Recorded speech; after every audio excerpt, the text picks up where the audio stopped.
Cervical క్యాన్సర్‌కి సంబంధించి ఎలాంటి సింప్టమ్స్ ఉంటాయి sir? Cervical cancer is one of the commonest cancers in south Indian women. భారతదేశంలో అత్యధికంగా కనబడే క్యాన్సర్ బ్రెస్ట్ క్యాన్సర్, తర్వాత గర్భసంచి ముఖద్వార క్యాన్సర్.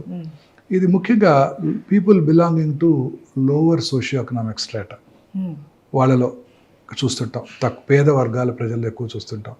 ఎందుకంటే వాళ్ళలో హైజీన్ యొక్క విలువ, శుభ్రత తెలియకపోవడంతో అన్హైజీనిక్ ప్రొసీజర్స్ వలన during menstrual cycles human papillomatous virus ఎక్కువగా వ్యాప్తి చెంది వాళ్ళలో ఈ క్యాన్సర్ ఎక్కువగా వస్తుంటుంది, హెచ్పివి వైరస్. సో దీని లక్షణాలు ఎలా ఉంటాయంటే పీరియడ్స్ టైంలో బ్లీడింగ్ ఎక్కువ అవటం, పోస్ట్ కాయిటల్ బ్లీడింగు, పీరియడ్స్ మధ్యలో ఇంటర్మెన్స్ట్రల్ బ్లీడింగు, వైటిష్ డిశ్చార్జ్, అది కూడా ఆఫుల్ స్మెల్తో ఉండే డిశ్చార్జ్, తర్వాత బ్లడీ డిశ్చార్జ్, తర్వాత లో గ్రేడ్ అంటే తక్కువ లో గ్రేడ్ అబ్డామినల్ పెయిన్, కింది పొట్టలో పెయిన్ రావటం, ఇవన్నీ వార్నింగ్ సిగ్నల్స్ ఆఫ్ గర్భసంచి ముఖద్వార క్యాన్సర్. ఇంకా చూసినట్టయితే కామనెస్ట్ క్యాన్సరు ఒక 10-15 ఏళ్ల క్రితం గర్భసంచి ముఖద్వార క్యాన్సర్. ఇప్పటికీ కూడా ప్రతిరోజు ప్రతి 6 నిమిషాలకి ఒక స్త్రీ గర్భసంచి ముఖద్వార క్యాన్సర్ వలన ప్రాణం కోల్పోతున్నారు భారతదేశంలో. ప్రతి 6 నిమిషాలకి, అంత కామన్ అన్నమాట. ఇంకొక ఇంపార్టెంట్ ఫ్యాక్ట్ ఏంటంటే ప్రతి 4 నిమిషాలకి ఒక స్త్రీ బ్రెస్ట్ క్యాన్సర్ డయాగ్నోస్ చేయబడుతున్నారు ఇండియాలో. ప్రతి 4 నిమిషాలకి ఒక స్త్రీ బ్రెస్ట్ క్యాన్సర్ డయాగ్నోస్ చేయబడుతున్నారు. ప్రతి సంవత్సరం భారతదేశంలో 2,24,000 న్యూ బ్రెస్ట్ క్యాన్సర్ పేషెంట్స్ కనుగొనబడుతున్నాయి. అండ్ మీరు గుర్తుపెట్టుకోవాల్సిన ఇంపార్టెంట్ విషయం ఏంటంటే మనందరం ఇవన్నీ కూడా అర్బన్ ఇండియాలో ఎక్కువ చూస్తున్నాం. అర్బన్ ఇండియా పాపులేషన్ యాన్యువల్ ఈ 2023 స్టాటిస్టిక్, కరోనా తర్వాత మన స్టాటిస్టిక్స్ పూర్తిగా ఎవాల్యుయేట్ చేయలేదు, చేయలేకపోయాం మనం. ఎవ్రీ 10 yearsకి ఒకసారి స్టాటిస్టిక్స్ తీసుకుంటాం కదా, పాపులేషన్ స్టాటిస్టిక్స్ చేయలేకపోయాం. సో ఆ 22 అంచనా ప్రకారం భారతదేశంలో ఓన్లీ 35 మంది మాత్రమే 100కి అర్బన్ ఏరియాస్లో ఉంటున్నారు. ఈ అర్బన్ ఏరియాస్లోనే ఈ క్యాన్సర్స్ అన్ని కాన్సన్ట్రేట్ చేయబడుతున్నాయి. 2,24,000 న్యూ బ్రెస్ట్ క్యాన్సర్ పేషెంట్స్ ఉన్నట్టయితే on an average 175 are in urban area. So urban ఏరియాస్లో ఈ బ్రెస్ట్ క్యాన్సర్ ఇన్సిడెన్స్ ర్యాపిడ్గా పెరిగిపోతుంది. దీని ముఖ్య లక్షణాలు ఏంటంటే బ్రెస్ట్లో లంప్ లాగా ఏర్పడటం, గడ్డలాగా ఏర్పడటం. రెండోది బ్రెస్ట్ యొక్క సైజులో కానీ షేప్లో కానీ మార్పు రావటం. బ్రెస్ట్ యొక్క స్కిన్ ముడతలు పట్టినట్టు ఉంటాం. ఆరెంజ్ పీల్ అపియరెన్స్ అంటాం. రైప్ ఆరెంజ్, పండిపోయిన ఆరెంజ్ చూస్తే ఆ పైన చిన్న చిన్న గుంటలు పడి ఎలా ఉంటుంది చూడండి, థిక్ అయ్యి అలా ఉంటుంది ఆ స్కిన్. అంటే మన ఇండియాలో ఆరెంజ్ పీల్ ఉంటుంది, మన అందరం డార్క్ కాంప్లెక్షన్ కాబట్టి వైట్స్లో అలా ఉంటుంది ఆరెంజ్ పీల్ అపియరెన్స్. సో మన వాళ్ళ కూడా అట్లా నల్లగా గుంటలు పడి ఉంటాం. తర్వాత బ్రెస్ట్ యొక్క నిప్పుల్ ఏరియాల కాంప్లెక్సెస్లో మార్పులు రావటం, నిప్పులు లోపలికి పోవటం, నిప్పుల మీద పుండె ఏర్పడటం, నిప్పుల నుంచి బ్లడ్ కానీ బ్లాకిష్ కానీ బ్రౌనిష్ కానీ డిశ్చార్జ్ రావటం. అలాగే బ్రెస్ట్ యొక్క స్కిన్ మీద నరాలు ఉబ్బినట్టు ఉండటం. అలాగే 2 నిప్పుల ఏరియాల కాంప్లెక్సెస్ ఒకే లెవెల్లో లేకుండా ఒకవైపు పైకి లాగబడి ఉండటం, లేకపోతే ఇంకో పక్క కిందకి లాగబడి ఉండటం. అలాగే చంకలో గడ్డలు, ఇవన్నీ కూడా అర్లీ బ్రెస్ట్ క్యాన్సర్ లక్షణాలు అన్నమాట. ఈ లక్షణాలు ఉన్న వాళ్ళందరికీ క్యాన్సర్ ఉన్నట్టు కాదు, బట్ క్యాన్సర్ ఉండటానికి ఎక్కువ అవకాశాలు ఉంటాయి కాబట్టి దగ్గరలో ఉన్న సర్జన్ కానీ, వారి లేడీ డాక్టర్, ఫ్యామిలీ ఫిజిషియన్ కానీ, ఆంకాలజిస్ట్ని కానీ కలవటం చాలా ఇంపార్టెంట్. సార్ ఇప్పటివరకు కొన్ని రకాల క్యాన్సర్స్, వాటి లక్షణాలు చెప్పారు, ఇంకా చాలా ఉన్నాయి. సో వాటి గురించి కూడా ఎక్స్ప్లెయిన్ చేస్తారా? మీరు అన్నట్టు రకరకాల క్యాన్సర్స్ ఉన్నాయండి. ఇప్పుడు గ్యాస్ట్రో ఇంటెస్టైనల్ ట్రాక్లో స్టమక్ తర్వాత అత్యధికంగా కనబడే క్యాన్సర్ కోలన్ క్యాన్సర్, పెద్ద పేగుల్లో వచ్చే క్యాన్సర్. కోలన్ క్యాన్సర్ ఇన్సిడెన్స్ కూడా చాలా ర్యాపిడ్గా పెరిగిపోతుంది భారతదేశంలో. ముఖ్యంగా అర్బన్ ఏరియాస్లో ఈ క్యాన్సర్ ఎక్కువగా చూస్తున్నామండి. దానికి రకరకాల కారణాలు ఉన్నాయి. ఈ క్యాన్సర్ ముఖ్య లక్షణాలు ఏంటంటే మల విసర్జన అలవాట్లలో మార్పు రావటం. అంటే ఉదాహరణకి మనం రోజు ఒకసారి మోషన్ పాస్ చేస్తాం, సడన్గా గత 4 నెలల నుంచి రోజుకు 2-3 సార్లు మోషన్స్ అవుతున్నాయి. Very important warning signal. అలాగే మోషన్లో బ్లడ్ కనపడటం చాలాసార్లు కనపడుతుంటాయి. మోషన్లో బ్లడ్ కనపడుతుంటాయి. నాకు పైల్స్ ఉన్నాయి, పోయిన సంవత్సరం కూడా పైల్స్ ఉన్నాయి, అప్పుడు డాక్టర్ దగ్గరికి వెళ్ళి చూపించుకున్నాను, పైల్స్ ఉన్నాయన్నారు, మెడిసిన్ ఇచ్చారు, తగ్గిపోయింది, అదే వాడుకుందాం అనుకుంటారు తప్ప పోయిన సంవత్సరం పైల్స్ వల్ల బ్లడ్ వచ్చింది, ఈసారి క్యాన్సర్ వల్ల బ్లడ్ వచ్చి ఉండవచ్చు అనే ఫ్యాక్ట్ని మర్చిపోతారు. సో ఇవేమి నొప్పి కలిగించవు, అందువల్ల ఎవరు డాక్టర్ దగ్గరికి రారు. సో మోషన్లో కనుక బ్లడ్ కనుక పడినట్టయితే ఎప్పుడూ అశ్రద్ధ చేయకూడదు. వెంటనే దగ్గరలో ఉన్న సర్జన్ దగ్గరికి వెళ్ళి చూపించుకొని దానికి నివారణ తెలుసుకొని అది దానికి వైద్యం చేయించుకొని అది ఆగిపోయితేనే మనం నిశ్చింతగా ఉండాలి. లేకపోతే మళ్ళీ డాక్టర్ దగ్గరికి వెళ్ళి టెస్టులు చేయించుకుంటూ ఉండాలి. అవసరమైతే సిగ్మాడోస్కోపీ, కొలనోస్కోపీ కూడా చేసుకోవాలి. ఎందుకంటే rectal cancer, colon cancer incidence భారతదేశంలోని పురుషుల్లో చాలా ఎక్కువగా చూస్తున్నాం. అలాగే మల విసర్జన అలవాట్లు మార్పు రావటం, తర్వాత మనం మోషన్ పాస్ చేస్తే ఒక సైజులో మోషన్ బయటకు వస్తుంది. అలా కాకుండా పెన్సిల్ బీమ్ లాగా సన్నగా వచ్చింది అనుకోండి, అంటే ఆ రక్తంలో బ్లాక్ అవుతుందని అర్థం. అలాగే ఫీలింగ్ ఆఫ్ ఇన్కంప్లీట్ ఎవాక్యుయేషన్. ఇప్పుడు మనం మార్నింగ్ చక్కగా మోషన్ పాస్ చేసామనుకోండి, we have a very good feeling, yes motion అయిపోయింది, సో కంఫర్టబుల్గా ఉంటుంది. మోషన్ పాస్ చేసినప్పటికీ ఇంకా కూడా మోషన్కి వెళ్ళాలి అనిపిస్తూ ఉన్నట్టయితే, గుడ్ మోషన్ పాస్ చేసాము కానీ ఇంకా మోషన్కి వెళ్ళాల్సి ఉన్నట్టు అనిపిస్తోంది, వెళ్ళి కూర్చుంటే రావడం లేదు, this is a very important warning signal of rectal cancer. అంటే బ్రెయిన్ ఆ ట్యూమర్ని మోషన్గా పర్సీవ్ చేస్తుంది. బ్రెయిన్కి ట్యూమర్ అని తెలియదు, అది యాక్చువల్లీ రెక్టంలో ట్యూమర్ ఉంది కదా, అది మోషన్గా పర్సీవ్ చేస్తుంది. అది కూడా ఎంటీ చేయాలని ఆలోచిస్తూ ఉంటుంది, అదేమో ఎంటీ అవ్వదు. ఇది feeling of incomplete evacuation. Motion pass చేసిన తర్వాత కూడా ఇంకా మోషన్కి వెళ్ళాలి అన్న ఫీలింగ్ ఈజ్ ఏ చాలా important warning signal of rectal cancer. తర్వాత రెగ్యులర్గా మోషన్తో పాటు సడన్గా కొన్నిసార్లు లూజ్ మోషన్స్ అయిపోవటం, కొన్నిసార్లు కాన్స్టిపేషన్ రావటం, ఇంక్రీజింగ్ కాన్స్టిపేషన్. అంటే ఇంతకుముందు రోజు ఒకసారి పాస్ చేసేవాళ్ళు, ఇప్పుడు 2 రోజులకు ఒకసారి, ఇప్పుడు 3 రోజులకు ఒకసారి, అంటే బ్లాక్ అయిపోతుంది రెక్టం. చాలా ఎక్కువ సార్లు పాస్ చేయటం, వచ్చినప్పుడు బ్లాక్ కొంచెం తగ్గినప్పుడు టకటగా 4-5 సార్లు పడిపోవటం, very important warning signal of left sided colon cancers. ఇదే కాకుండా right side colon cancers silent killer. ఎందుకంటే ఎటువంటి సిమ్టమ్స్ కలిగజేయవు, ఎందుకంటే అక్కడ మోషన్ లిక్విడ్గా ఉంటుంది. ఈ చిన్న అల్సర్స్ ఏమి మోషన్ని బ్లాక్ చేయలేవు. సో అందువల్ల ఆ అల్సర్ నుంచి బ్లడ్గా వచ్చినా ఆ మోషన్లో మిక్స్ అయిపోతుంది, అందువల్ల తెలియదు. So right side colon cancers are very very silent killers. చాలాసార్లు రక్తహీనతతో డాక్టర్ దగ్గరికి వెళ్తారు వాళ్ళు. ఇందాక చెప్పాను కదండి, రక్తహీనత కనుక ఉన్నట్టయితే ఫస్ట్ దక్షిణ భారతదేశంలో అపర్జయోస్కోపీ, అది కనుక నెగిటివ్ అయితే కొలనోస్కోపీ చేసుకోవాలి. ఇది కోలన్ క్యాన్సర్ ముఖ్య లక్షణాలు. ఈ రకంగా బ్లడ్ ఎక్కడొచ్చినా అబ్నార్మలేనండి. ముక్కులోంచి బ్లడ్ వచ్చినా, దగ్గినప్పుడు బ్లడ్ వచ్చినా, నోట్లో ఉమ్మిలోంచి బ్లడ్ వచ్చినా, యూరిన్లో బ్లడ్ వచ్చినా, ఇంటర్మెనిస్ట్రల్ బ్లడ్ వచ్చినా, నిప్పుల నుంచి బ్లడ్ వచ్చినా, బ్లడ్ ఎక్కడి నుంచి వచ్చినా అబ్నార్మలే. వెంటనే దగ్గరలో ఉన్న సర్జన్ దగ్గరికి వెళ్ళి కన్సర్న్డ్ దాని గురించి టెస్ట్ చేసుకొని జబ్బు లేదు అని నిర్ధారణ చేసుకోవడం వెరీ ఇంపార్టెంట్. ఇంకా శరీరంలో ఎక్కడైనా లంప్ రావటం, ఆ లంప్ అంటే గడ్డ, ఆ గడ్డ క్రమం తప్పకుండా పెరగటం, బ్రెస్ట్లో కానివ్వండి, నెక్లో కానీ, థైరాయిడ్ ఏరియాలో కానివ్వండి, పెరోటిడ్ ఏరియాలో కానివ్వండి, సాఫ్ట్ టిష్యూస్ మీద కానివ్వండి, ఎక్కడైనా గడ్డ రావటం, క్రమం తప్పకుండా పెరగటం, ముఖ్యంగా నొప్పి లేకుండా ఉండటం. నొప్పి లేకుండా అని అశ్రద్ధ చేయకూడదు. చాలా మంది ఈ నోషన్తో నాకు నొప్పి ఉందండి అందుకే అశ్రద్ధ చేశానండి అని కూడా అంటుంటారు. ఏ గడ్డ కూడా అశ్రద్ధ చేయకూడదు. మనలో వచ్చే ఏ మార్పుని అశ్రద్ధ చేయకూడదండి. మనలో వచ్చే ఏ మార్పుని అశ్రద్ధ చేయకూడదండి. ఎటువంటి మార్పుని అశ్రద్ధ చేయకూడదు. రోజు 3 సార్లు మోషన్కి వెళ్ళే అలవాటు ఉంది, ఇప్పుడు ఒకసారి వెళ్తున్నాం, మార్పే. ఎటువంటి మార్పు అశ్రద్ధ చేయకూడదు. రోజు రాత్రిపూట యూరిన్కి వెళ్ళాము, సడన్గా 50 ఏళ్ళు దాటాయి, రోజు రాత్రిపూట 4-5 సార్లు యూరిన్కి వెళ్ళాల్సి వస్తుంది. Very important warning signal of prostate cancer లేదా ప్రాస్టేట్ ఎన్లార్జ్మెంట్.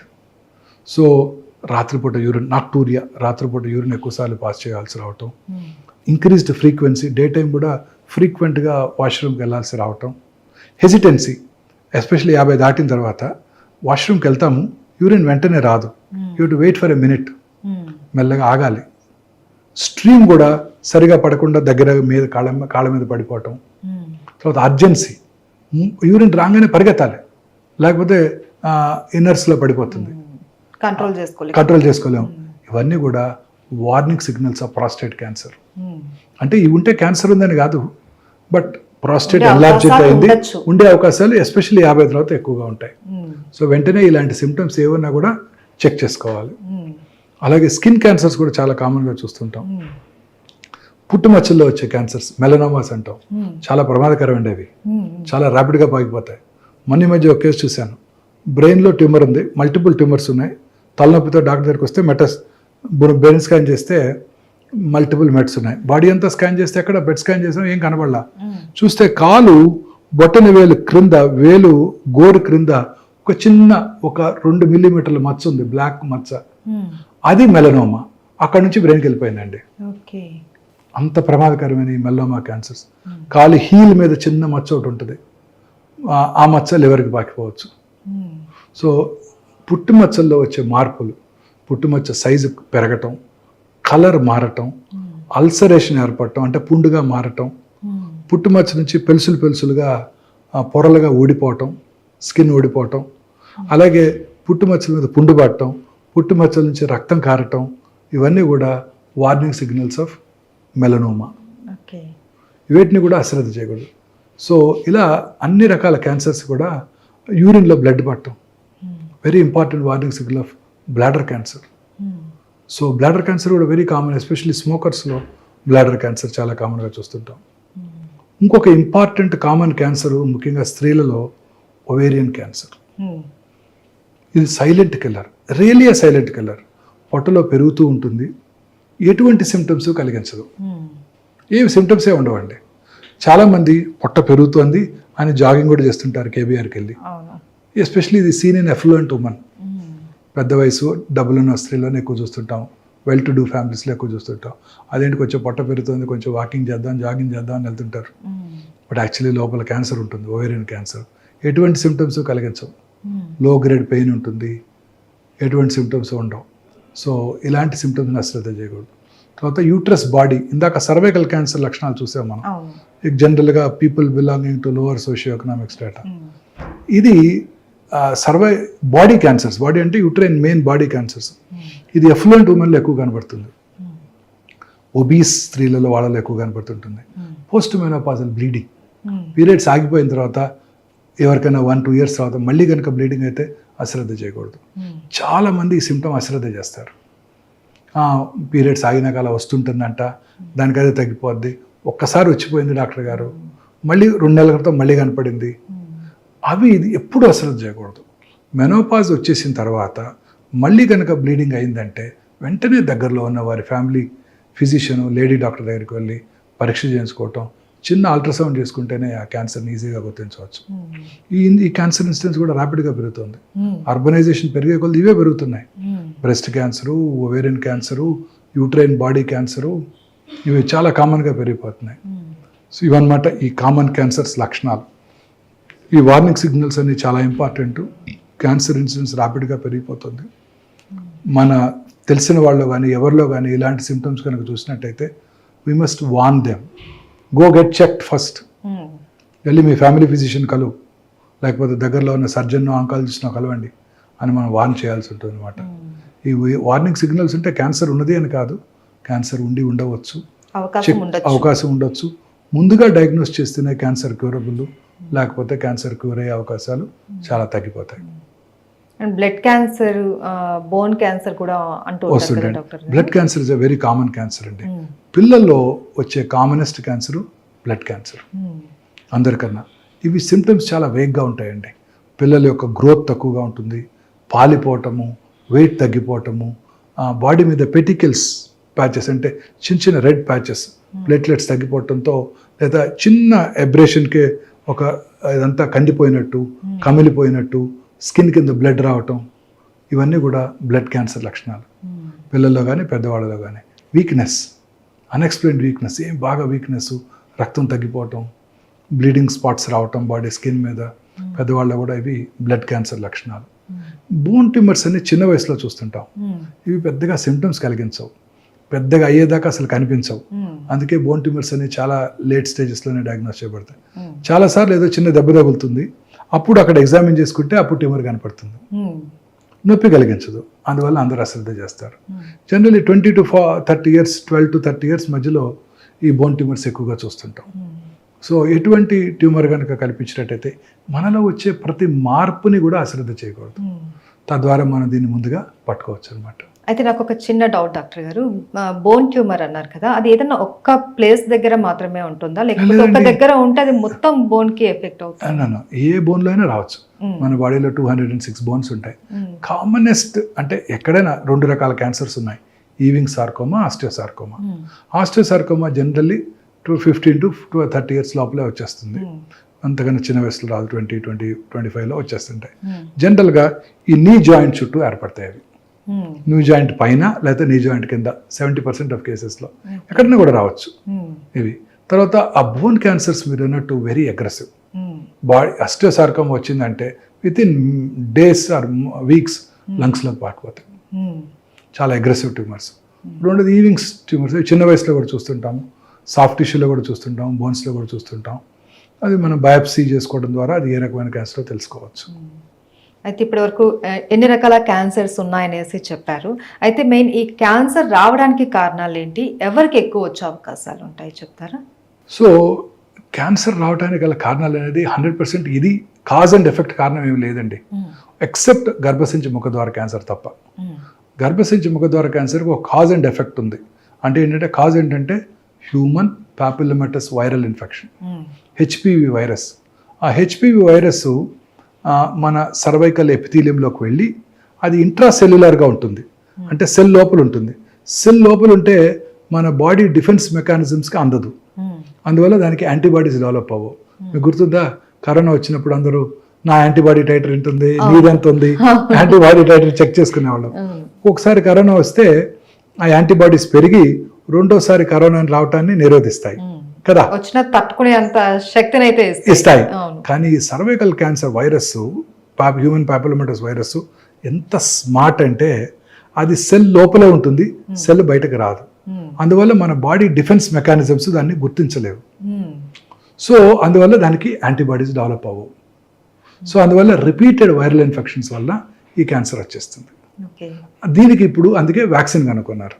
వ్యాక్సిన్ ఏం చేస్తుందంటే యాంటీబాడీస్ని ప్రొడ్యూస్ చేస్తుంది, తద్వారా మళ్ళీ రీఇన్ఫెక్షన్ రాకుండా చేస్తుంది. సో ఇది హ్యూమన్ పాపిలోమాటస్ వైరస్. ఇలా కాజ్ అండ్ ఎఫెక్ట్ రిలేషన్ మిగతా ఏ క్యాన్సర్స్కి లేదు. హెపటైటిస్ బి వైరస్ ఇన్ఫెక్షన్ ఉన్న వాళ్ళలో లివర్ సిరోసిస్ వస్తుంది. లివర్ సిరోసిస్ వచ్చినప్పుడు లివర్ రీజనరేషన్ జరుగుతుంది. ఆ రీజనరేటివ్ ప్రాసెస్లో క్యాన్సర్ రావచ్చు. So HBV human hepatitis B viral infection వచ్చిన వాళ్ళలోను, హెపటైటిస్ సి వైరల్ ఇన్ఫెక్షన్ వచ్చిన వాళ్ళలోను లివర్ సిరాసిస్ వచ్చి ఆ క్రానిక్ లివర్ డిసీజ్ వలన లివర్ క్యాన్సర్ వచ్చే అవకాశాలు ఉంటాయి. ఈ రెండు వెరీ ఇంపార్టెంట్. తర్వాత అలాగే నార్త్ ఆఫ్రికాలో ఎప్స్టీన్ బార్ వైరస్ అనే ఒక వైరస్ ఇన్ఫెక్షన్ వలన కొన్ని బర్కిట్స్ లింఫోమా అనే ఒక స్పెషలైజ్డ్ హెమటలాజికల్ మలిగ్నెన్సీస్ వస్తుంటాయి, అవి కూడా చూస్తుంటాం. ఇవి కాక మిగతా క్యాన్సర్స్ అన్నిటికీ కూడా ఖచ్చితంగా ఇది కారణం అని చెప్పలేము. కొన్ని ఇంపార్టెంట్ కారణాలు ఉన్నాయి, మనందరికీ తెలుసు. స్మోకింగ్ వల్ల లంగ్ క్యాన్సర్ వస్తాయి, స్మోకింగ్ వల్ల అనేక రకాల క్యాన్సర్స్ వస్తాయి, అవన్నీ మనకు తెలుసు. బట్ డెఫినెట్గా నాన్ స్మోకర్లో కూడా లంగ్ క్యాన్సర్ చూస్తుంటాం.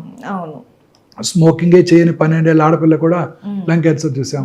సో ఇది డెఫినెట్గా ఇది కారణం అని మనం చెప్పగలిగింది లేదు. But there are general causes which are very very important to us. ఒకటి జెనెటిక్ ఫ్యాక్టర్స్, అది మన కంట్రోల్లో లేదు. జెనెటిక్ ఫ్యాక్టర్స్ అంటే బెస్ట్ ఎగ్జాంపుల్ ఆంజెలినా జోలీ. వారి మదర్కి ట్రిపుల్-నెగటివ్ బ్రెస్ట్ క్యాన్సర్ ఉండింది. సో వారు చెక్ చేయించుకొని ఆ BRCA1 BRCA టెస్ట్ చేయించుకొని వారికి 31 years అప్పుడే అది చెక్ చేసుకొని అది పాజిటివ్ ఉంటుంటే వారికి ఖచ్చితంగా హ్యూమన్ అదే hereditary breast ovarian cancer syndrome అంటారు. సో వారికి 100% బ్రెస్ట్ క్యాన్సర్ వస్తుంది, 70% 80% ఓవేరియన్ క్యాన్సర్ వస్తుందని తెలుసుకొని ముందుగా జబ్బు రాకముందే 2 బ్రెస్ట్లు తీయించేసుకున్నారు, 2 ఓవరీలు తీయించేసుకున్నారు. అలాంటి జెనెటిక్ ఫ్యాక్టర్స్ ఉండవచ్చు, BRCA1 BRCA2, అది మనం డిస్కస్ చేస్తాం. మిగతా కారణాలు ఎన్విరాన్మెంటల్ ఫ్యాక్టర్స్. దీనికి మనకి దీని మీద కంట్రోల్ ఉంది. కాకపోతే ఈ అర్బనైజేషన్ పెరిగే కొలది ఎన్విరాన్మెంటల్ ఫ్యాక్టర్స్ ఎక్కువైపోతున్నాయి. ఫస్ట్ మోడర్నైజేషన్ చూడండి. ఈ మనం వీఆర్ ఫైటింగ్ విత్ నేచర్తో ఫైట్ చేస్తున్నాం. మనం ఎప్పుడు ఎండలోకి వెళ్తలేదు, ఇంట్లోనే ఉంటున్నాము, ఎయిర్ కండిషన్ రూమ్స్లో ఉంటున్నాము. మార్నింగ్ లేవగానే plastic tooth brush, synthetic tooth paste, plastic tongue cleaner, plastic mug, plastic బకెట్లో హాట్ వాటరు, తర్వాత పొద్దున్నే మైక్రోవేవ్లో చేసుకున్న దాన్ని వేడి చేసుకొని బ్రేక్ఫాస్ట్ తింటాం, ఆర్టిఫిషియల్ సింథటిక్ క్లోత్స్, ఇవన్నీ కూడాను డెఫినెట్గా క్యాన్సర్ కారకాలే. తాగే ప్లాస్టిక్ బాటిల్లో వాటరు, హాట్ వాటరు, అది ఏం చేయక్కర్లేదు. వేడిగా ఉన్న కారులోకి వెళ్ళి కూర్చుని ఆ కారులో ఉన్న ప్లాస్టిక్ నుంచి వచ్చే ఫ్యూమ్స్, మనకి సమ్మర్లో 40 degrees 45 degrees వచ్చేస్తుంది హైదరాబాద్లో కూడా. ఆ డిగ్రీలో ఆ కార్లోకి వెళ్ళి కూర్చున్నామంటే ఆ కారు యొక్క ఆ ప్లాస్టిక్ ఇంటీరియర్స్ అంతా ప్లాస్టికే కదండి కారు లోపలంతా, వాటి నుంచి వచ్చే ఫ్యూమ్స్ అన్నీ కూడా క్యాన్సర్ కారకాలే. ప్లాస్టిక్ వాటర్ బాటిల్ నుంచి అన్నీ కూడా క్యాన్సర్ కారకాలే మనకి. ఇది మనకి ఎలాగో అవాయిడ్ చేయలేం, మరి తప్పదు. మరి ప్రస్తుతం ఉన్న ఏజ్లో అవాయిడ్ చేయలేం. పూర్వకాలంలో లాగా మరచెంపులు తీసుకొని మనం వెళ్ళి వాటర్ తాగలేం కదా. సో ఇవన్నీ కూడా కారకాలండి. ఇలా అనేక రకాలుగా పొల్యూషన్. ఆ తర్వాత ఇంకొకటి మోస్ట్ ఇంపార్టెంట్, ఆర్టిఫిషియల్ లైట్స్. ఇప్పుడు రాత్రిపూట చక్కగా 6:30-7 భోజనం చేసి ఇంతకుముందు 8-9 కల్లా పడుకొని నిద్రపోయి పొద్దున్నే లేవడం జరిగేది. లేచిన వెంటనే చక్కగా ఎండలో కూర్చునేవారు, ఎండలో పని చేసుకునేవాళ్ళు. వాళ్ళ ఫ్రెష్గా వాళ్ళ గేదెల నుంచి పాలు తీసుకొని తాగేవాళ్ళు. వాళ్ళ వెజిటబుల్ గార్డెన్లో వెజిటబుల్ పండించుకునేవాళ్ళు. పొలానికి వెళ్ళి పంటలు పండించుకునేవాళ్ళు. ఎండలో అంత ఆర్గానిక్ ఉండేది. చక్కగా షర్ట్ తీసి పొలం పని చేసేవాళ్ళు. అన్ని రకాల ఒక విటమిన్ డి, మనకు తెలిసిన విటమిన్, తెలియనివి ఉన్నాయో సూర్యరశ్మిలో. సో ఇవాళ హెల్దీ లైఫ్ స్టైల్ ఉండింది, హ్యాపీగా ఉండేవాళ్ళు. పక్కన కారు ఉంది, మన కారు లేదు, ఇలాంటి ఇవి బాధలు లేవు. పెళ్లి చేసుకుందామంటే సొంత వాళ్ళకి ఎవరికో మేనల్లుడికో మేనకోడలకో చేసుకునేవాళ్ళు. 5 రోజులు సంతోషంగా గడిపేవాళ్ళు. సంతోషం సగం బలం. Happiness is the most important immune booster. Happiness is the most important immune booster. నేను ఒక ఫుల్ పేజ్ ఆర్టికల్ రాశాను ఒక వెర్నాకులర్ డైలీలో. వెరీ ఇంపార్టెంట్ అండి. ఒక పేషెంట్ 72 సంవత్సరాల ఆమెకి, వాళ్ళ హస్బెండ్కి 74. 8 ఏళ్ళ నుంచి నా దగ్గరికి రెగ్యులర్గా చెకప్కి వస్తున్నారు బ్రెస్ట్ క్యాన్సర్కి. Perfectly normal. ఒకరోజు వచ్చారు, ఆమె ఒక్కరే వచ్చింది ఇంకో లేడీని తీసుకుని. ఏరండి గోపాలరావు గారు అన్నాను. అనగానే పాపం లాస్ట్ 15 days బ్యాకే కర్నరీ బైపాస్ అయిన తర్వాత కాంప్లికేషన్ వచ్చి చనిపోయారు. అప్పుడు కూడా చెక్ చేసాం, నార్మల్గా ఉన్నారు ఆవిడ. 3 నెలల తర్వాత తిరిగి వచ్చేసారు క్యాన్సర్తో. మానసిక ఆందోళన, డిప్రెషన్. ఇంకొక లేడీ 5 years అయింది నేను బ్రెస్ట్ క్యాన్సర్కి సర్జరీ చేసి, చక్కగా కంఫర్టబుల్గా ఉన్నారు. కొడుకు పెళ్ళికి పిలిచారు, వెళ్ళాను. హ్యాపీగా ఉన్నారు, అందరూ బాగున్నారు. 2 ఏళ్ల తర్వాత రికరెన్స్ వచ్చింది. ఏంటా అని చూస్తే 8 months ముందు కొడుకు డివోర్స్. సో అన్ని రకాల జబ్బులకి నా ఉద్దేశంలో మూల కారణం ఈ మానసిక ఆందోళన. కరోనా కానివ్వండి, క్యాన్సర్ కానివ్వండి, చాలా రకాల వ్యాధులు, అన్ని జబ్బులకి కూడా, ఈ ఇమ్యూనిటీ, అది రుమటాయిడ్ ఆర్థరైటిస్, ఇవన్నీ కూడా, డయాబెటిక్, అన్ని జబ్బులకి మూల కారణం మానసిక ఆందోళన. సంతోషంగా సగం బలం అని పెద్దవాళ్ళు చెప్పారు. సంతోషంగా లేకపోతే నీదేటి. రెండోది నిద్ర. వెరీ ఇంపార్టెంట్ ఇమ్యూన్ బూస్టర్ అండి నిద్ర. ఇప్పుడు పూర్వకాలంలో 6-7 కల్లా పడుకునేవాళ్ళు, తినేసేవాళ్ళు. ముందు అర్లీగా తినేసి 8-9 కల్లా పడుకునేవాళ్ళు. ఈ టీవీలు లేవు, చక్కగా వీధరి మీద కబుర్లు చెప్పుకునేవాళ్ళు, లేకపోతే ఏదో పని చేసుకునేవాళ్ళు. ఇంత పని చేయాల్సిన అవసరం కూడా ఉండేది కాదు. మనలాగా రోజుకి 16 గంటలు. 9 కల్లా పడుకునేవాళ్ళు, పొద్దున్న 6 లేసేవాళ్ళు. రాత్రి 2-3 గంటలకి వాళ్ళలో మెలటోనిన్ అనే హార్మోన్ ఉత్పత్తి అవుతుంది ఆ స్లీప్లో. ఆ melatonin strong anti cancer properties. ఇప్పుడు ఏం చేస్తున్నాము, రాత్రి 10-11 దాకా టీవీ చూస్తున్నాం, 11 పడుకోవడానికి 1 దాకా మనం ఆ బ్లూ స్క్రీన్ చూస్తూ మొబైల్లో మన వాట్సాప్ మెసేజ్లు, యూట్యూబ్లో వీడియోలు చూసుకుంటూ పడుకుంటున్నారు. ఆ మెలటోనిన్ హార్మోన్ ఉత్పత్తి జరగట్లేదు, దానివల్ల క్యాన్సర్ వచ్చేస్తుంది. ఈ పొద్దున్నే వస్తాను 5:30కి నేను ఇంటి నుంచి వస్తుంటే, గచ్చిబౌలికి వస్తుంటే చూస్తుంటే అన్ని పెద్ద పెద్ద స్కై స్క్రాపర్స్, అన్ని చోట్ల ఫుల్ లైట్స్ ఉంటాయి. ఆ లైట్స్లో పనిచేసే స్త్రీలందరికీ కూడాను క్యాన్సర్ వచ్చే అవకాశాలు ఎక్కువగా ఉంటాయి. ఈ సర్కేడియన్ రిథమ్ అంటే పగలు పని చేసుకోవటం, రాత్రి నిద్రపోవటం, ఇది లేకపోయేసరికి ఆ మెలటోనిన్ హార్మోన్ ఉత్పత్తి లేకుండా ఈ ఆర్టిఫిషియల్ లైట్స్లో ఎక్కువ కాలం ఉండటం వల్ల ఆ హార్మోన్ ఉత్పత్తి తగ్గిపోవటంతో breast cancer, colon cancer, lung cancer, అన్ని రకాల క్యాన్సర్స్ వస్తున్నాయి వాళ్ళలో, ఆ స్త్రీలందరిలోనూ. ముఖ్యంగా బ్రెస్ట్ క్యాన్సర్, మిగతా వాళ్ళ మిగతా క్యాన్సర్లు. చాలా ఇంపార్టెంట్ అండి ఇది. So most important advice for the youngsters is రాత్రి లేట్గా టీవీ చూడటం, ఈ బ్లూ స్క్రీన్ చూడటం, లైట్ వేసుకొని పడుకోవటం. ఇది కూడా వెరీ ఇంపార్టెంట్ కాజిటివ్ ఫ్యాక్టర్. ఎక్కువ ఇల్యూమినేషన్ లైట్ పెట్టుకోనేకూడదు. ప్రిఫరబుల్లీ డార్క్లో పడుకోవాలి, తొందరగా పడుకోవాలి. అప్పుడే మెలటోనిన్ హార్మోన్ ఉత్పత్తి అవుతుంది. ఈ బెడ్ లైట్స్ అన్ని కూడా క్యాన్సర్ కలిగించవచ్చు.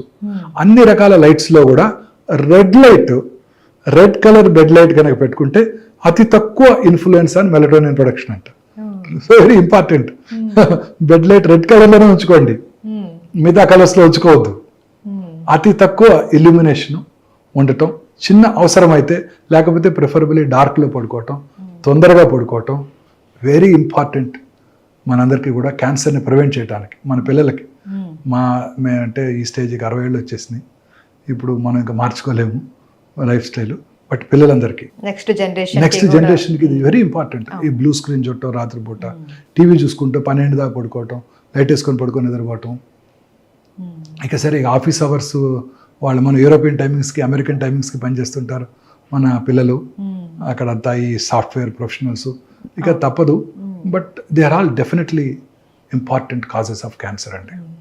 ఇది కాక పొల్యూషన్, ఆటోమొబైల్ పొల్యూషన్, అర్బనైజేషన్ పెరిగే కొలది క్యాన్సర్ పెరిగిపోతుంది. భారతదేశంలో ఇప్పటికీ రూరల్ కమ్యూనిటీలో క్యాన్సర్ ఇన్సిడెన్స్ తక్కువగానే ఉంటుంది. ఈ అర్బన్ ఏరియాస్లో మెయిన్ ప్రాబ్లమ్స్ ఏంటి? Industrial pollution, automobile pollution. మీరు సిగరెట్ తాగక్కర్లేదు, మీరు పంజగుట్ట చౌరస్తాలో 5 నిమిషాలు నుంచోండి, మీరు 100 సిగరెట్లు తాగితే ఎంత పొల్యూషన్ వస్తుందో అంత పొల్యూషన్ వచ్చేస్తుంది. ఆటోమొబైల్ పొల్యూషను, ఇండస్ట్రియల్ పొల్యూషను, ఈ రబ్బర్ ఫ్యాక్టరీసు, బార్బర్స్ రెగ్యులర్గా అందరికీ డై చేస్తున్నారు అనుకోండి, వాళ్ళకి ఆ డై నుంచి ఇన్హేల్ చేస్తారు. లూజ్గా పెయింట్స్ అమ్ముతున్నారు, దానివలన tobacco industry, asbestos industry, rubber industry, nickel cadmium battery industries, వీళ్ళందరూ కూడా క్యాన్సర్ వచ్చే అవకాశాలు, ఇండస్ట్రీస్లో పనిచేసే వాళ్ళు క్యాన్సర్ వచ్చే అవకాశాలు ఎక్కువగా ఉంటాయి. So industrial pollution, automobile pollution, తర్వాత ఫాస్ట్ ఫుడ్స్, ఇవన్నీ క్యాన్సర్ కారకాలు. ఈ పిజ్జాలు, బర్గర్లు, ఐస్ క్రీములు, బక్లవాలు అన్నీ all in all they are all cancer కారకాలు. అవన్నీ కూడా హై ఫుడ్, ఫ్యాటీ ఫుడ్ తినే వాళ్ళందరిలో కూడా అనేక రకాల క్యాన్సర్స్ వస్తాయి. చిన్న ఎగ్జాంపుల్, జాపనీస్లో క్యాన్సర్ ఇన్సిడెన్స్ చాలా తక్కువ. వాళ్ళు హెల్తీ ఫుడ్ తింటారు, చైనీస్ కూడా హెల్తీ ఫుడ్ తింటారు, వాళ్ళలో క్యాన్సర్ ఇన్సిడెన్స్ చాలా తక్కువ. ఇన్ఫ్యాక్ట్ జపాన్కి మనకు ఒక చిన్న సిమిలారిటీ ఉంది. మనలో సౌత్ ఇండియాలో రైస్ ఎక్కువ తింటాము, జాపనీస్ కూడా రైస్ ఎక్కువ తింటారు. జపాన్లో రైస్ చాలా ఎక్కువ తింటారండి, వాళ్ళు కూడా స్టేపుల్ డైట్ రైసే వాళ్ళు. వీళ్ళలో ఇద్దరిలో కూడా స్టమక్ క్యాన్సర్ చాలా common cancer. Rice eating populations రెండు కూడా, జపాన్ సౌత్ ఇండియా. నేను నా పర్సనల్ ఒపీనియన్ అండి, 5 థింగ్స్ అవాయిడ్ చేయాలండి. వైట్ రైస్, వైట్ షుగర్, రా షుగర్ వాడుకోవటం లేదా జాగరీ వాడుకోవటం, వైట్ సాల్ట్, తర్వాత వైట్ మైదా, వైట్ లైట్. ఈ 5 వైట్ మనకి కాదు అసలుకి. బ్రౌన్ రైస్, దంపుడు బియ్యం తినండి, రా షుగర్ వాడుకోండి, బ్రౌన్ షుగర్ వాడుకోండి, రాక్ సాల్ట్ వాడుకోండి, మైదా అసలు తినకండి, మిల్లెట్స్, గోధుమలో, బార్లియో, రాజ్మా, అదేంటి ఉంటారు చాలా రకరకాల మిల్లెట్స్ ఉన్నాయి, కొరలు, అవి తినండి. వైట్ లైట్ అవాయిడ్ చేయండి, ఆర్టిఫిషియల్ లైట్ని అవాయిడ్ చేయండి, రాత్రిపూట ఎస్పెషల్లీ. 5 వైట్ థింగ్స్ మళ్ళీ చెప్తాను: white sugar, white rice, white maida, white salt and white lights. Illumination ఎక్కువ ఉన్న వైట్ లైట్స్. ఈ 5 డేంజరస్ అండి, వీటిని అవాయిడ్ చేయాలి మన అందరం కూడా. ఎలా అవాయిడ్ చేయాలో, పార్బాయిల్డ్ రైస్ తింటాం, తెలంగాణలో బోల్డ్ చక్కగా దొరుకుతుంది పార్బాయిల్డ్ రైస్, దంపుడు బియ్యం కూడా చక్కగా దొరుకుతాయి. సో సాల్ట్ మనం తగ్గించుకోవాలి, rock salt. Sugar white sugar usage తగ్గించేసుకోవాలి. షుగర్ తినటం వల్ల క్యాన్సర్ వస్తుందని అడుగుతారు చాలా మంది. షుగర్ తినటం వల్ల అనేక రకాల జబ్బులు వస్తాయి. క్యాన్సర్ వచ్చిన వాళ్ళు షుగర్ తినకూడదా అని అడుగుతారు. అన్ని మితంగా తీసుకోవాలి, ప్రిఫరబుల్లీ బ్రౌన్ షుగర్, లేదంటే బెల్లం, జాగరీ. సో అన్ని మితంగా తీసుకోవాలి. ఇవి 5 కూడా అవాయిడ్ చేసుకోవడం బెటర్ అండి. సో ఈ వైట్, తర్వాత ఈ పెస్టిసైడ్స్, మనం తినేవన్నీ ఇవే కదండి. పెస్టిసైడ్స్ వాడుతున్నారు, ఫర్టిలైజర్స్ వాడుతున్నారు, ఇవన్నీ వాటి వలన పొల్యూషనే కదండి. ఆర్గానిక్ ఉత్పత్తి తగ్గిపోతుంది, అది పెంచగలగాలి. సో పాలలో కూడా ఆక్సిటోసిన్ ఇచ్చి గేదెలకి పాలు ఎక్కువ ప్రొడ్యూస్ చేయడానికి, ఆ పిల్లల్లో కూడా ఎర్లీ మెనార్ష్ వచ్చిన వల్ల బ్రెస్ట్ క్యాన్సర్ వచ్చే అవకాశాలు ఎక్కువ ఉంటాయి. ఆ పాలు తాగిన పిల్లలందరికీ కూడా ఆక్సిటోసిన్ వల్ల. సో ఇలా అనేక రకాలుగా మనం అంతా కూడా నేచర్తో ఫైట్ చేస్తున్నాం.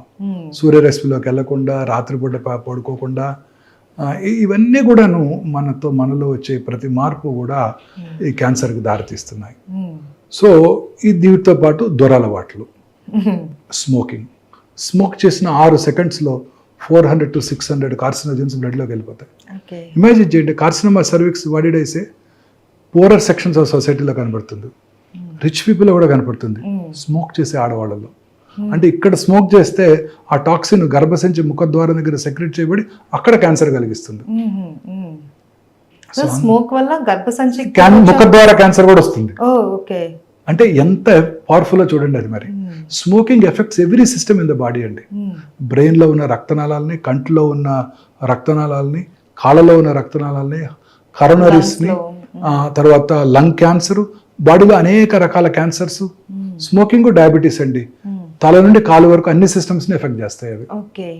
ఈ రెండు కూడా. అంటే డయాబెటీస్ వల్ల క్యాన్సర్ వస్తుంది కాదు, బట్ కొంత వచ్చే అవకాశాలు ఎక్కువ ఉంటాయి. But smoking is definitely injurious to health. Smoking, smokeless tobacco, అన్ని రకాల టొబాకో యూసేజెస్, స్మోక్లెస్ టొబాకో, ఈ సిగరెట్స్ అన్ని కూడా బ్యాన్ చేయాల్సిందే. ఇప్పుడు ఉదాహరణకి చాలా మంది ఈ సిగరెట్ తో ఏమి లేదండి, అందులో ఆయుర్వేదం సిగరెట్లు అనేసి అంటారు, అది కూడా ఏం టొబాకో ఉండదు, అదేమి ఇబ్బంది ఉండదని అది కూడా వాడుతూ ఉంటారు. అందులో కరెక్ట్ గా ఏముంటుందో మనకు తెలియదు. ఈ సిగరెట్స్ లో ఉండేది కూడా నికోటిన్, అది కూడా it is also carcinogenic. Just నేను చక్కగా అయిపోయిన తర్వాత తమలపాకు తింటాను, అవి తింటాను, అవి కూడా carcinogenic. Betel nut itself is carcinogenic.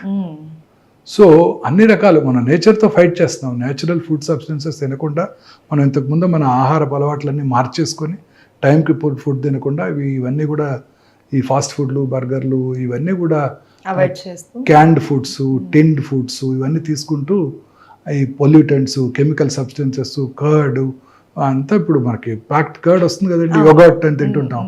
అన్నీ కూడా వాటిలో ప్రిజర్వేటివ్స్ వాడతారు కదా. ప్రతి ప్రిజర్వేటివ్ కూడా టాక్సికే కదండి. తర్వాత వాటిని మళ్ళీ ఓవెన్లో చేసుకొని వేడి చేసుకోవటం. ఇదేమంటారు, నాన్ స్టిక్ ప్యాడ్స్, ప్యాన్స్, ఇవన్నీ కూడా టెఫ్లాన్ కోటెడ్ ప్యాన్స్, ఇవన్నీ కార్సినోజెనిక్. తర్వాత రీయూజ్డ్ ఆయిల్స్. ఇప్పుడు పొద్దున్నే బయట మిరపకాయ బజ్జీలు వేస్తుంటారు, చాలా ఇష్టంగా తింటుంటారు, అక్కడ బాగుంటాయని చెప్పి అదే ఆయిల్ పొద్దున్నే పెట్టేస్తాడు, దాంట్లోనే అదే ఆయిల్ ఆ ఆయిల్ రిలీజ్ అయినప్పుడు అనేక రకాలైన టాక్సిన్స్ దాంట్లోకి వస్తుంటాయి. ఈ రిఫైన్డ్ ఆయిల్స్ ఇవన్నీ కూడా టాక్సిన్స్ ఏనండి. సో ఇలా అనేక రకాలుగా మనం ఈ టాక్సిన్స్కి, ఎన్విరాన్మెంటల్ పొల్యూషన్కి ఎక్స్పోజ్ అవటం వల్ల ఈ క్యాన్సర్ ఇన్సిడెన్స్ ర్యాపిడ్గా పెరిగిపోతుంది.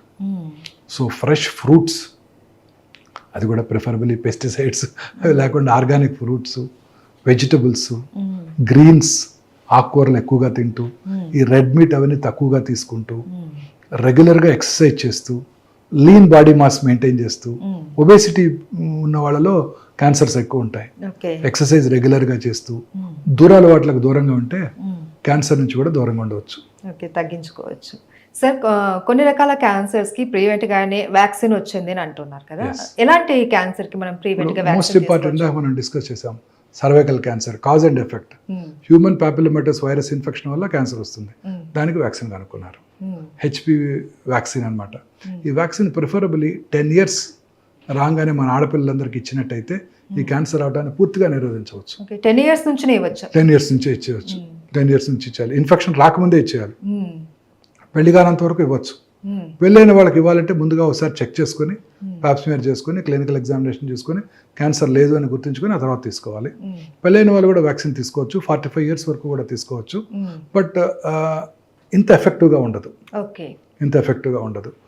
పెళ్ళైన వాళ్ళు ఒక 6 months వ్యాక్సిన్ 3 doses 6 months తీసుకోవాల్సి ఉంటుంది. ఆ తర్వాత ఒక 6 months ప్రెగ్నెన్సీ అవాయిడ్ చేయాల్సి ఉంటుంది. 45 years వరకు తీసుకోవచ్చు. But best age to give is 10 to 12 years. ఆ టైంలో కనుక వ్యాక్సిన్ ఇచ్చినట్టయితే ఖచ్చితంగా మనం స్మాల్ పాక్స్ని, పోలియోని ఎట్లా ఎరాడికేట్ చేసాము, ఈ గర్భసంచి ముఖద్వార క్యాన్సర్ కూడా మనం ఎరాడికేట్ చేయగలుగుతాం. అయితే ఆల్రెడీ పిల్లలు ఉన్న వాళ్ళు, స్త్రీలు ఇంకా ప్రెగ్నెన్సీతో అవసరం లేదు, వాళ్ళు ఖచ్చితంగా తీసుకోవచ్చు. వాళ్ళు 45 వరకు తీసుకోవచ్చు. ఆ తర్వాత పెద్ద బెనిఫిట్ ఉండకపోవచ్చు, ఎందుకంటే ఆ పాటికి చాలా రిపీటెడ్గా ఇన్ఫెక్షన్స్ వచ్చేసి ఉంటాయి కాబట్టి. తీసుకోవడం వల్ల నష్టమే లేదు, కానీ పెద్ద బెనిఫిట్ ఉండదు. అలాగే ఈ liver cirrhosis, hepatitis B infection liver సిరాసిస్కి దారితీస్తుంది, లివర్ క్యాన్సర్కి దారితీస్తుంది. సో దాన్ని హెపటైటిస్ బి వ్యాక్సిన్ ఇవ్వాలి. ఫార్చునేట్లీ మన ఇండియన్ గవర్నమెంట్ యూనివర్సల్ ఇమ్యునైజేషన్ ప్రోగ్రాంలో మన పిల్లలందరికీ కూడా హెపటైటిస్ బి వైరస్ వ్యాక్సిన్ ఇస్తున్నారు. సో అది కవర్ అయిపోతుంది. మా జనరేషన్లో ఉండేది కాదు అది. సో మేము అప్పుడు ఇంటర్న్షిప్లో కొత్తగా వ్యాక్సిన్ వచ్చినప్పుడు ఆ వ్యాక్సిన్ తీసుకున్నాం అందరం. అంటే మాకు పేషెంట్స్ నుంచి మాకు రాకుండా ఉండడం కోసం. సో హెపటైటిస్ బి వైరల్ ఇన్ఫెక్షన్కి ప్రివెంట్ చేయడానికి ఈ హెపటైటిస్ బి వ్యాక్సిన్ ఉపయోగపడుతుంది. అది తీసుకొని వాళ్ళలో సిరాసిస్, సిరాటిక్స్లో ఈ లివర్ క్యాన్సర్ వచ్చే అవకాశాలు ఎక్కువగా ఉంటాయి. Okay, thank you sir, thank you so much. నమస్తే.